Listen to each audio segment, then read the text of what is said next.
तो आज ये एग्ज़ाम है question paper LLB fourth semester का सीपीसी एंड लिमिटेशन एक्ट।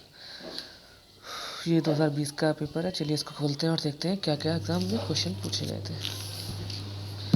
पहला क्वेश्चन था वाद का कारण क्या है, परिभाषित कीजिए। Define cause of action. अच्छा क्वेश्चन था, आने के लायक था। सेकंड क्वेश्चन है प्रारंभिक डिग्री तथा अंतिम डिग्री में अंतर स्पष्ट कीजिए। Discuss the difference between primary and final decree. ये 4 नंबर के क्वेश्चन थे, 10 होते हैं और 10 करने पड़ते हैं सेक्शन ए में। नेक्स्ट क्वेश्चन है वाद बिंदुओं से आप क्या समझते हैं। What do you understand by issues. Question number D है मध्यवर्ती लाभ की व्याख्या कीजिए। Discuss mean profits. इसको मैसने प्रॉफिट्स लिखते हैं पर मीन प्रॉफिट पढ़ते हैं।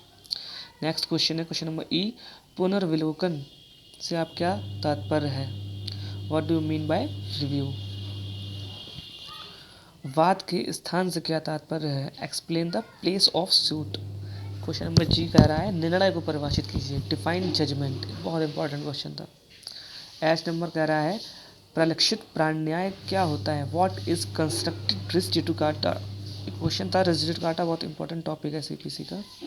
नेक्स्ट है अकिंचन व्यक्ति कौन है। Who is an indigent person. इसको पॉपर पर्सन भी कहते हैं, कुछ बुक्स में पॉपर पर्सन लिखा है तो कंफ्यूज मत होइएगा। नेक्स्ट क्वेश्चन है जब म्याद का समय चलना प्रारंभ हो जाता है तो पश्चातवर्ती निर्योग्यता का उस पर कोई प्रभाव नहीं पड़ता। व्याख्या कीजिए। When once the period of limitation begins to run, subsequent disability has no effect. Comment. अब जब शुरू होता है लॉन्ग आंसर टाइप क्वेश्चन, यानी सेक्शन 20 में 4 क्वेश्चन दिए होते हैं, 2 करने होते हैं। चलिए क्वेश्चन नंबर 2 को देखते हैं। आज्ञप्ति को परिभाषित कीजिए। आज्ञप्ति के अनिवार्य तत्व क्या हैं, ये आदेश से किस प्रकार भिन्न है। Define decree. What are the essentials of a decree and how does it differ from order। Decree क्या है और उसके एसेंशियल्स पूछे गए और फिर डिक्री और ऑर्डर में अंतर स्पष्ट करना है। इंपॉर्टेंट क्वेश्चन था, आना ही था। नेक्स्ट क्वेश्चन है दीवानी प्रकृति के बाद से सिद्धांत के उपयुक्त उदाहरणों के माध्यम से विवेचना कीजिए। Discuss the concept of suit of civil nature with the help of suitable examples. Next question है प्राण न्याय का सिद्धांत लोकहित का सिद्धांत है। इस सिद्धांत के आवश्यक तत्वों की व्याख्या कीजिए। क्या यह सिद्धांत सायवादियों पर लागू होता है। Doctrine of res judicata is doctrine of public welfare. Comment giving its essential elements. Does the doctrine apply to co plaintiff. Question number 6 कह रहा है परिनियम अधिनियम के अंतर्गत वादी की विधिक निर्योग्यता सीमा की अवधि को चलाने से उस समय तक रोकी जा सकती है जब तक निर्योग्यता समाप्त ना हो जाए। व्याख्या कीजिए। उस परिस्थिति में क्या होगा जहां वादी को एक से अधिक निर्योग्यता हो। Legal disability of the plaintiff prevents the period of limitation under limitation act from running till the disability is ceased. Elaborate.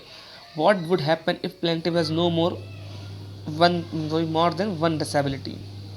अब सेक्शन नंबर 3 शुरू होता है। ये भी लॉन्ग आंसर होते हैं, सेम है सेक्शन 20 में भी 4 में से 2 करने होते हैं। क्वेश्चन नंबर 6 देखते हैं। प्रथम अपील से आप क्या समझते हैं। प्रथम अपील या न्यायाधिक अधिकारों की विस्तृत विवेचना कीजिए। What do you mean by first appeal. 96 to 99 section आती है सीपीसी में।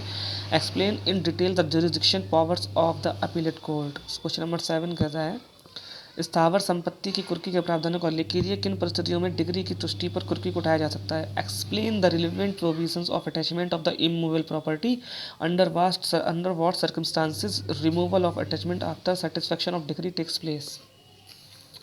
क्वेश्चन नंबर 8 कहता है न्यायालय की अंतर्निहित शक्तियों का विस्तार से व्याख्या कीजिए। न्यायालय की अंतर्निहित शक्तियों का 3 उदाहरण बताइए। Explain in detail inherent powers of the court and give the 3 cases inherent power of the court.